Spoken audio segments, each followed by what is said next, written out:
دین کی. اور اگر عورت مرد مل ہی نہیں سکتے تو پردہ پھر کہاں سے آ گیا؟ اس بات کی سمجھ آئی ہے؟ پردہ درختوں سے نہیں کیا جاتا، پردہ گاڑیوں سے نہیں کیا جاتا، پردہ دوسری عورتوں سے، بچوں سے نہیں کیا جاتا، مرد مخالف جنس اڈلٹ سے پردہ کیا جاتا ہے. تو جب آپ ملنے پہ ہی پابندی ہے تو پھر پردہ کہاں سے آ گیا؟ جی وہ ملنے کی اللہ نے اجازت دی ہے. پھر کہا ہے کہ جب ملنا ہے تو اس میں بھی بڑی سمپل سی چیز بتائی ہے، انسان بھی کرے نا کوئی تو ایسے ہی کرے گا. اس میں کہا ہے کہ اپنی نگاہوں میں حیا پیدا کرے، مرد کرے. پہلے مرد کا ہے، مرد نے کر لیا تو اس سے آگے بات نہیں چل سکتی، کیونکہ مرد معاشرے کو ڈرائیو کرتا ہے، وہ جدھر اس کا دل چاہتا ہے معاشرے کو لے کے جاتا ہے. تو پہلا مرد کو کہا کہ اپنی نگاہوں میں پستی رکھے، غض و بصر سے کام لے. غض و بصر کا مطلب یہ ہوتا ہے، اس کا یہ نہیں مطلب کہ عورت کی طرف دیکھنے نہیں، صرف یہ ہے کہ آپ کی نگاہوں میں حیا ہونی چاہیے. جیسے آپ اپنی بہن کو دیکھتے ہیں گھر میں، اپنی بیٹی کو دیکھتے ہیں جو ٹی شرٹ میں گھوم رہی ہے، تو آپ اس کے جسم کا معائنہ نہیں کرتے. کوئی بھی بھائی، کوئی بھی باپ، کوئی بھی ماموں، کوئی بھی باوقار انسان یا ٹیچر ایسے نہیں کرتا. تو وہ والی ہے. یہ نہیں کہا کہ آپ نے آنکھیں بند کر کے آگے کھمبے سے جا لگنا ہے یا گاڑی میں ٹکر لگا دینی ہے. پھر وہ عورت کو کہنا پڑا کہ اللہ کو تو پتا ہے کہ مرد بھی اس کی اطاعت نہیں کریں گے، تو پھر عورت کو کہا کہ آپ نے بھی.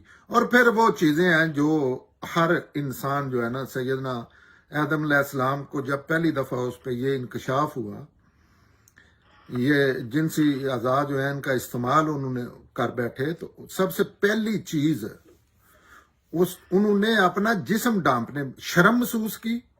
ایک تو یہ ان میں واضح ہو گیا کہ شرم محسوس کی دونوں نے، اور شرم محسوس کر کے وہ جگہ ڈانپنے کی کوشش کی. یہ فطرت میں ہے انسان میں.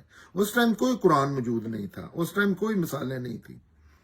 تو وہی اللہ نے حکم دیے ہیں کہ نگاہوں میں پستی دونوں طرف سے، اور پھر مرد کو عورت کو دونوں کو اپنی شرم گاہ کو ڈانپ کے رکھنے کا ہے. تو اس کے بعد یہ بھی ہو گیا. اور اس کے آگے پھر کہا ہے کہ عورت اگر اسپیشل، جیسے نہیں آپ نے بڑا بڑکیلا میک اپ کیا ہوا ہے، اور تو اس میں کہا ہے کہ تھوڑا اپنا نا کچھ چیزیں، کیونکہ اس میں بھی وہ بڑا ایسے نا وہی عورت ہوتی ہے اس کی طرف، لیکن وہ اس کو تھوڑا سا کہا کہ اس کی بھی احتیاط کرنی چاہیے. یہی ہے بس. جی ٹھیک ہے، تاکہ مطلب میک اپ سے یا باقی لوازمات سے دوسروں کو اٹیک نہ کریں. وہ میں آپ کبھی دیکھے، اچھا یہ اتنی فطری چیزیں ہیں، کوئی بھی بزرگ کہے گا، میں کہوں گا آپ عورت کو دیکھتے ہیں تو، لیکن جب وہ بڑکیلی سی ایک چیز نہیں، جیسے دعوت دے رہی ہے کسی چیز کی، ایسے وہ شوق سی اور ایکسٹرا وہ خوبصورتیاں زینت بنا کے، تو اس میں بھی یہ بالکل اس میں کوئی نہیں کہا کہ آپ نے کوئی برقعے پہننے ہیں، آپ نے کوئی یہ کرنا ہے وہ کرنا ہے. ایسا کوئی اللہ کا حکم نہیں ہے. اس میں 2-3 چیزوں کا حکم دیا ہے. اس میں ایک تو کہا ہے کہ ایسے جیسے نہیں لپک لپک کے کیٹ واک نہ کریں مردوں کے ساتھ. اچھا یہ سارے حکم اگر اور مردوں کے سامنے نہیں جانا تو یہ سارے حکم ہے ہی نہیں، کیونکہ اللہ تعالیٰ مردوں کو اجازت دے رہے ہیں عورتوں اور مردوں کو آپس میں ملنے جلنے کی. تو کہا کہ وہاں ایسے مٹک مٹک کے نہ کمر لا کے چلیں. جی یہ بھی پتہ ہے آپ کو، اس سے بھی تھوڑے سے جذبات بندے کا دھیان جاتا ہے اس طرف. اور جہاں میک اپ کیا ہے ان کے بھی اللہ نے کہا ان کی بھی تھوڑی سی احتیاط کریں، لیکن یہاں اگلا لفظ کہا ہے کہ ان چیزوں کی نہیں جو عموماً کھلی ہوتی ہیں، جیسے ہاتھ ہیں، پیر ہیں، چہرہ ہے. اچھا یہ تو نہیں نا کوئی ڈانپنے والی چیز ہے. جی جی ہاں یہ اللہ نے ساری کی ہے، لیکن لوگوں نے، اور ایک تو قرآن سے زیادہ قریب نہیں ہے لوگ، دوسرا یہ ہے کہ وہ زیادہ قرآن پہ نا مسلمانوں نے غور و فکر کیا ہی نہیں. جو ہی آپ غور و فکر کرتے جائیں، یہ بڑی سمپل باتیں ہیں ایسی وہ جی. ہاں تو ایسی چیزیں ہیں، لیکن یہ ناسمجھی کی وجہ اصل معاملہ ہوتا ہے ایجوکیشن کا. جب آپ ایجوکیٹ ہو گیا نا، مرد یا عورت، کہ ان چیزوں کا مجھے خیال رکھنا ہے، میں نے یہ تعلق اس کے علاوہ نہیں کسی سے قائم کرنا. اور اس کی ایک ایک چیز انسانی باڈی اس کی شہادت دیتی ہے, فطرت شہادت دیتی ہے. کوئی بھی عقل سلیم والا, رائٹ عقل والا بندہ بات کرے گا ایسے ہی کرتا ہے. تو اس میں کوئی کسی نے پابندی نہیں لگائی. یہ آپ میں اپنی پریکٹیکل لائف بھی دیکھ لیں. ہم جس ملک میں رہتے ہیں یہاں کوئی ایسی چیز نہیں ہوتی. ہم اسی ملک کے رہنے والے ہیں, اور جہاں ہم ایسے نا برقوں میں بند عورتوں کے معائنے کرنے والے لوگ ہیں, لیکن یہاں ننگی عورتیں سامنے گھوم رہی ہوتی ہیں, لیکن ذہن ایجوکیٹ ہو گیا, کوئی دیکھتے ہی نہیں کسی کو, یا اس حوالے سے نہیں دیکھتا. یا تو یہ ایجوکیشن کے اصل میں مسائل ہیں. ایجوکیٹ بندہ ہو جائے تو اس کے لیے چیزیں مسئلہ نہیں رہتی. لیکن اس کے ساری غیرت عزت کے ٹوکرے جب عورت پہ لاد دیے جاتے ہیں تو پھر اس کو بوری میں بند کرتے ہیں, پھر اس پہ پابندیاں لگاتے ہیں, پھر اس کی آواز کا پردہ بنا دیتے ہیں, پھر اس کے کپڑے نہیں سکھانے کے لیے ڈالتے, کسی کو پتہ نہ چلے ہماری بیٹی کی کس عمر کی ہے. یا تو یہ ساری ایسی چیزیں ہیں. جی بہت شکریہ. جی سر, تو سر یہاں پر آپ کوئی مثال بیان کر سکتے ہیں, جیسے عورتوں کا اور مردوں کا ایک ہی کسی انسٹیٹیوٹ میں, ادارے میں کام کرنے پر اور اکٹھے جاب کرنے کے معاملات پر؟ جی, ایک تو پوری انسانیت دین پہ عمل کر رہی ہے اور وہ ان چیزوں پہ عمل کر رہی ہے. کہیں یہ خاصیت یا کوئی ایسی چیز نہیں ہے. کلچرل چیزیں ہوتی ہیں.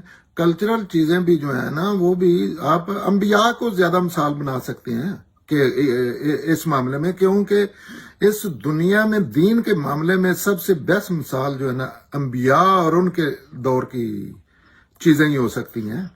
اس میں آپ نے قرآن سے اگر دیکھے تو ملکہ سبا کا واقعہ سنا ہوگا کہ ان کا تخت, وہ بادشاہ تھی.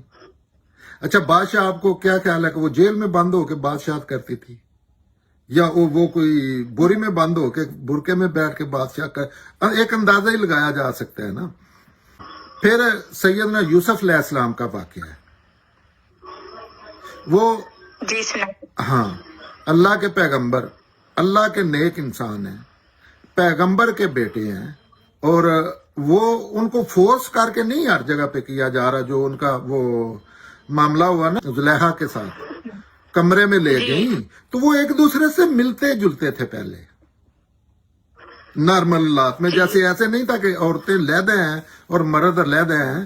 حالانکہ سیدنا یوسف جو ہے وہ جب اصل معاملہ آیا, جب بدکاری کی طرف ان کو دھکیلا گیا, تو انہوں نے کس لیول پہ جا کے انسسٹ کیا. اس کے بعد یہ جو سیدنا محمد صلی اللہ علیہ وسلم آخری پیغمبر ہے, آپ حکمران بھی تھے اور پیغمبر بھی تھے, 2 عہدے تھے آپ کے پاس. جیسے نہیں آپ گورنمنٹ کے دنیاوی عہدہ بھی سب سے بڑا اور اللہ کے پیغمبر بھی تھے. تو آپ کے پاس ایک لڑکیاں بیبیاں کھیتوں میں کام کرتی تھی.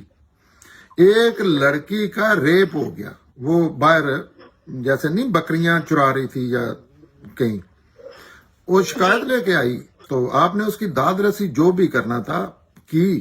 آپ نے بالکل نہیں اس کو کہا کہ صبح آپ بکریاں لے کے نہ باہر جانا, یا آپ اپنے اوپر نہ کوئی خول چڑھا لینا. نہیں, بالکل نہیں کرا. یہ کوئی بھی دیکھ لے, یہ حکم انہوں نے نہیں کیا پیغمبر نے, جنہوں نے ہمیں دین دیا ہے, قرآن دیا ہے, کہ آئندہ کوئی لڑکی جو ہے باہر نہیں جائے گی کھیتوں میں. جی جی. اور سر اسی موقع پر ہی تو پھر جی سر اسی موقع پر ہی تو پھر قرآن پاک کی یہ آیت نازل ہوئی تھی نا, تاکہ مسلمان عورتیں جو ہیں وہ اپنی اوڑھنیاں اپنے اوپر اوڑھ لیں تاکہ پہچانی جائیں اور اس سے ستائی نہ جائیں.